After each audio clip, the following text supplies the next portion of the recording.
हाय dear students. पिछले video में हम लोगों ने बात किया था इन फार्मूलों के बारे में। ये फार्मूले कहाँ से आए, कैसे बने।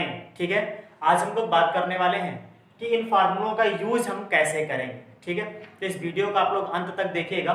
डेट श्योर हम आपसे वादा के साथ कह सकते हैं कि इस वीडियो देखने के बाद आप ट्रिग्नोमेट्री धीरे धीरे लगाना जरूर सीख जाएंगे। ठीक है, तो आइए आज हम लोग शुरू करते हैं कि कैसे यूज करेंगे इन फार्मूलों का।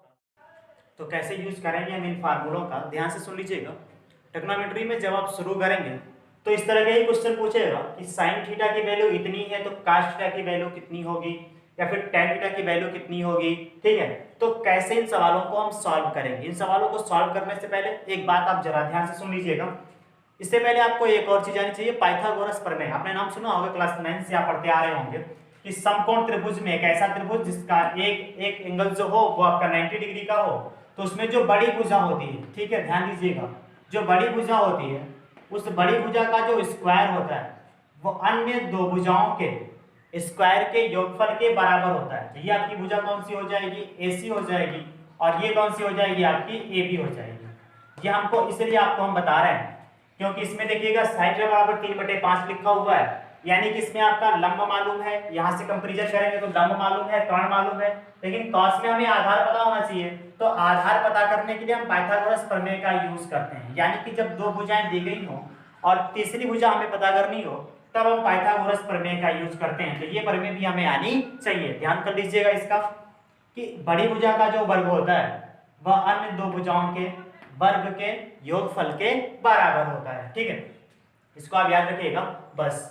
अब साइन थीटा बराबर कितना लिखा है, 3/5।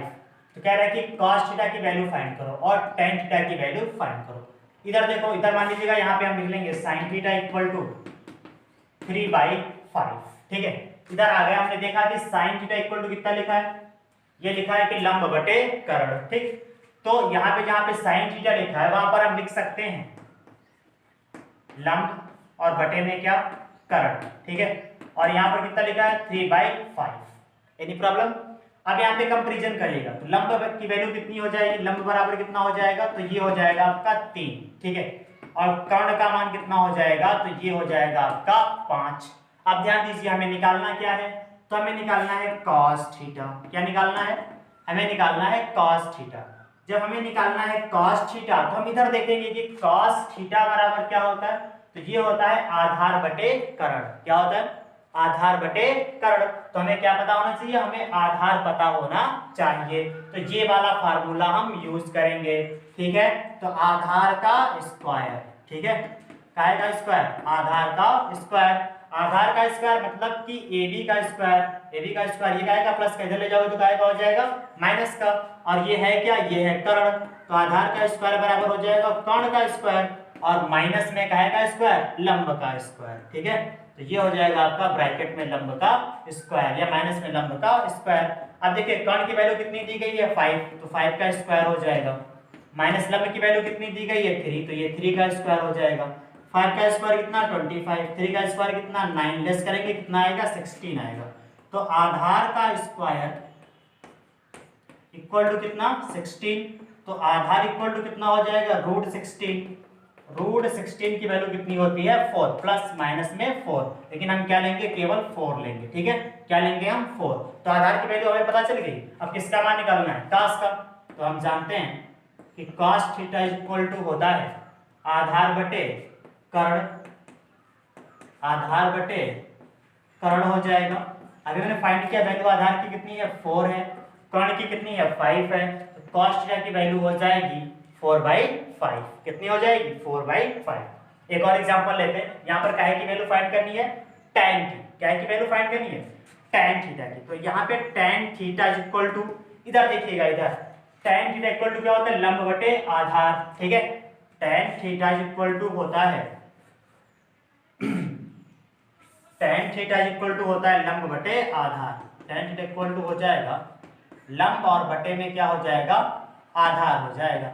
अब देखिएगा लंब का मान कितना है, सवाल में दिया गया है 3, आधार अभी मैंने फाइंड किया कितना आया 4, तो इसकी वैल्यू आएगी 3/4, 3/5। हमें करना क्या है, फिर से एक बार सुन लीजिएगा।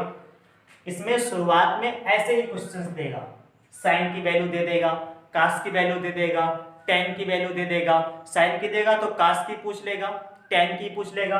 यानी कि साइन की जब दे देगा तो साइन को छोड़ करके किसी की भी वैल्यू इसमें से पूछ सकता है। बात समझ में आई? मान लीजिएगा साइन का नहीं दिया तो कास का दिया तो क्या होगा, कास का दे देगा तो कास को छोड़ करके बाकी सबकी वैल्यू वो पूछ सकता है। तो हमें करना क्या है, हमें करना ये है कि चूंकि जब साइन का देगा तो दो भुजाओं की हमें मान, दो भुजाओं का मान हमें पहले से पता होगा, तो हम तीसरी भुजा का मान पाइथागोरस प्रमेय से निकाल लेंगे। दो की वैल्यू पता है, तीसरे का मान हम पाइथागोरस प्रमेय से निकाल लेंगे। जब पाइथागोरस प्रमेय से हम तीसरी भुजा निकालेंगे तो हमें तीनों भुजाओं का मान पता हो जाएगा। फिर जिस किसी का भी मान पूछेगा उसका फार्मूला रख के फिर उसमें हम उसकी वैल्यू पुट करेंगे तो हमें उसका मान पता चल जाएगा। ज्यादा कठिन नहीं है। एक और एग्जांपल हम लेते हैं, उम्मीद है कि ये बात आपको समझ में आई होगी। एक और एग्जांपल हम लेते हैं, ठीक है, एक और एग्जांपल लेकर के आपको समझाने की हम कोशिश करते हैं।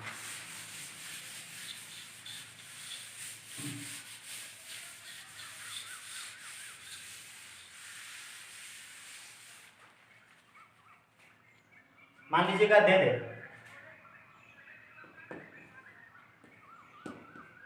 cos इक्वल टू 4/5, ठीक है, और कहे कि साइन थीटा का मान ज्ञात कीजिए, कहे कि साइन थीटा का मान ज्ञात कीजिए। तो कैसे हम फाइंड करें, देखिएगा cos थीटा की वैल्यू सवाल में दी गई है 4/5। उधर हमने देखा cos बराबर क्या होता है, आधार बटे कर्ण, हमें आता है। cos बराबर क्या होता है, आधार बटे कर्ण, ठीक है, आधार बटे कर्ण, ये हो जाएगा आपका आधार बटे कर्ण। कंपेरिजन किया हमने, ठीक है, तो आधार की वैल्यू कितनी आएगी 4, तो आधार इक्वल टू हो जाएगा 4, ठीक है।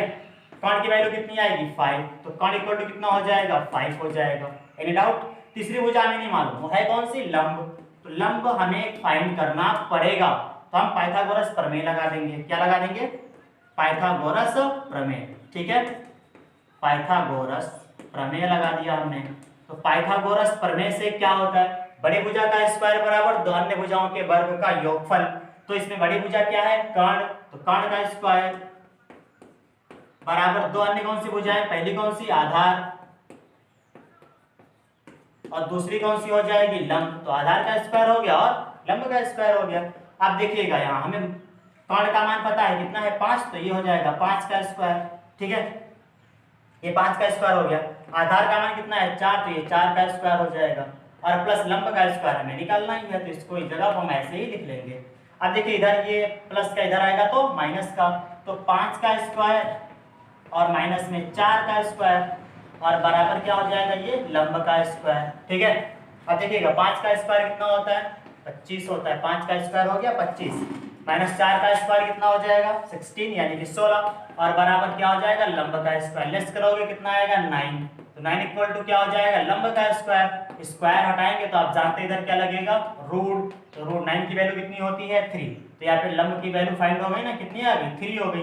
अब काहे का मान निकालना है, चाहे जिसका मान निकालना हो यार। अब मान लो साइन थीटा का मान निकालना, साइन थीटा बराबर क्या, तो लंब बटे कर्ण, लंब बटे कर्ण। अब लंब का मान अभी तो हमने निकाला, देखो कितना आया 3 आया, तो 3, और भाई कर्ण का मान कितना हो जाएगा, कर्ण देखिएगा सवाल में दिया गया है 5, तो इसका मान कितना हो जाएगा 3/5। अब ऐसे ही काहे का मान निकाल लो, चाहे जाहे का दिया और tan का निकालना तो tan का भी आप ऐसे ही निकाल लेंगे, ठीक है।